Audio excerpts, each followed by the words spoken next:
Hello everyone, welcome back to my channel Sunita Chandra. তো আজকে তো সকাল সকাল ব্লগটা তো শুরু করে দিলাম, কিন্তু আমার উঠতে উঠতে প্রায় আজকে 8টা বেজে গিয়েছিলো। আর ঋষি কিন্তু খুব তাড়াতাড়ি উঠে গিয়েছিলো, প্রায় 6টা 6:30 বাজবে উঠে গিয়েছিলো। উঠে পর বাইরে বেরিয়ে গেছে, আমি দরজাটা খুলে দিয়েছিলাম।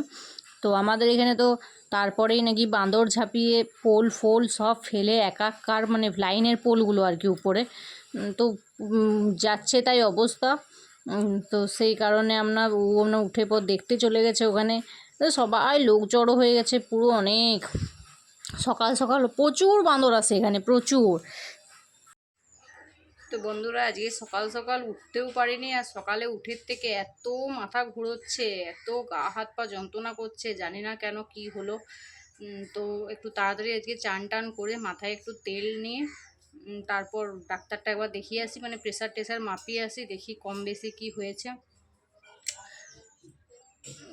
তো এসে পর তোমাদের দেখাবো, তোমার দাদা ভাইয়ের সাথেই যাব।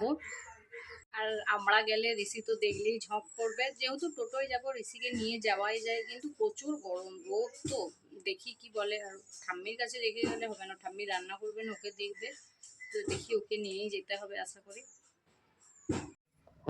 এই যে বন্ধুরা দেখো, রেডি হয়ে গেছি, এবার টোটো এলেই যাব। আর ঋষি এদিকে সমানে বদমাইশি করে যাচ্ছে, আমার পেটটাও বাজছে একবার করে, ভালো লাগছে না। চলো দেখি আসি। আর আমি তো আগেই বললাম, আমি গেলেই ঋষি ঝঁক করবে যাবার জন্য, তো ঋষিকে রেডি করিয়ে চান টান করিয়ে আর কি, রেডি করিয়ে তারপর ওর বাবাতে আমাতে চলে যাচ্ছি। আর এই দেখো রাস্তাটা দেখছো, প্রচুর লোকজন, মাটি কুড়া হচ্ছে, মানে উপরে পোলগুলো আর কি ভেঙে দিয়েছে, আগেই তো বললাম তোমাদের। আর তারপরে যাচ্ছে তাই অবস্থা একদম। তো লাইন থাকেনি সকাল থেকে, মানে কি বলবো। একেই তো আমার নিজের শরীর খারাপ লাগছে এত, তার উপরে কারেন্ট নেই, মানে গরমে ঘেমে যাচ্ছি, এরকম একটা বাজে অবস্থা। তো যাই হোক, ডাক্তার তো দেখাই তো, সেজন্য টোটোটা আর কি ঘরের সামনেই আসতে পারেনি। তো আর এগুলো পেরিয়ে তারপর টোটোটা দাঁড়িয়ে ছিল, তো সেখানে গেলাম। তো যে এখানটা সেজন্য হেঁটে হেঁটে যাচ্ছে, এখানে কি করে পেরোবে, মানুষই পেরোতে অনেক কষ্টে হচ্ছে, আর টোটোটা তো পেরোতে পারবে না, সেজন্য তো টোটোটা একটু দূরেই দাঁড় করিয়েছে দাদা বলল। তো ঋষির বাবা ফোন করে দিয়েছিল টোটোটাকে, আর ওর বাবা সাইকেলে করে যাবে, আমাতে আর ঋষিতে টোটোয় যাচ্ছি, ঠিক আছে। তো খুব দূরের ডাক্তারখানা যাব না, একটু কাছাকাছির মধ্যেই যাব।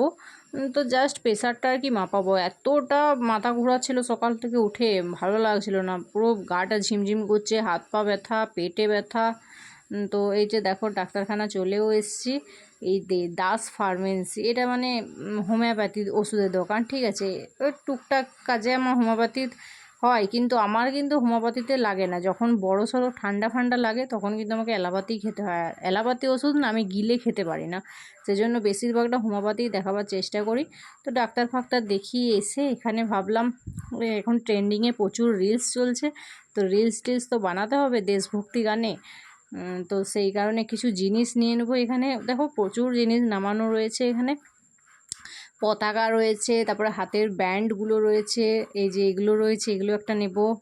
তো প্রচুর জিনিস আছে, সেই কারণে ভাবলাম হেঁটে হেঁটে চলে যাই ঋষিতে আমাতে, তাহলে কাছাকাছির মধ্যেই তো, সেই জন্য। আর দেখো ওষুধ নিয়ে চলে এসেছি।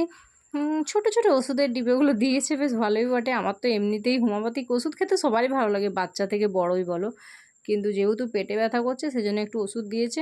এই দেখো এখানে কত ছোটো ছোটো ওষুধের ইয়েগুলো দেখছো, কিন্তু আমাদের বিষ্ণুপুরে নিলে তাহলেও কত বড় বড় ডিবেগুলো দেয়। তো যাই হোক, এই ওষুধগুলো খেতে তো কোনো কষ্ট নেই, অ্যালোপ্যাথি ওষুধ খেতেই যত কষ্ট। তো দুটো ওষুধ দিয়েছে, টাইমে টাইমে খেতে হবে। আর কাগজটা উড়ে যেতে ঋষি বলছে, ওই দেখো উড়ে গেছে, ওই দেখো উড়ে গেছে।